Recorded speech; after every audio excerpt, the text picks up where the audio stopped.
Are monopolies destroying democracy? Since the 1990s, the world democracy score has been in decline. At the same time, firms' global market power grew. While phrases such as $1 one vote rather than one person in one vote have gained a lot of interest, it's important to carefully quantify the relationship between growing market power and declining democracy. A brand new paper published in the Journal of Comparative Economics explores this hypothesis. The author has data for 80 countries spanning the years between 1990 and 2019. The democracy measure comes from the Varieties of Democracy Index, which includes measures of free and fair elections, civil liberties, judicial independence, executive constraints, gender equality, media freedom, and civil society. Markup is the difference between the price consumers pay and the marginal cost to the firm. The data is for publicly traded firms from Thomson Reuters. Now, one problem in estimating causality is that these things can cause each other. Less democracy can cause higher profits. And as we know, correlation isn't necessarily causation. So to control for this, the paper uses a granular instrumental variable. And don't worry,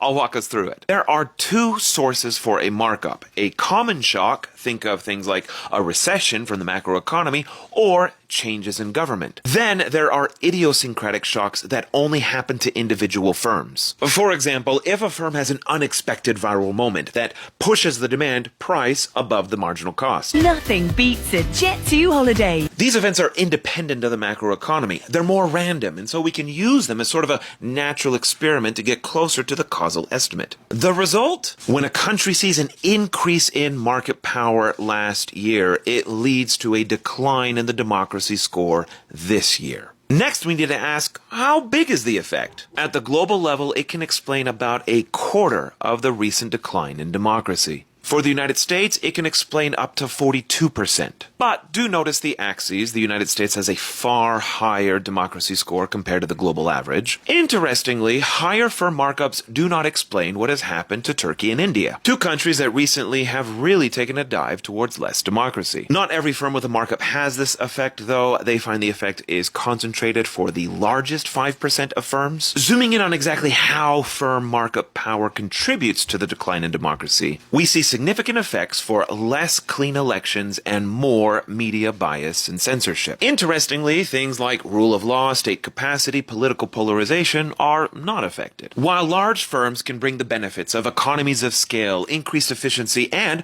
higher worker pay, it appears one cost may be political, threatening democracy itself.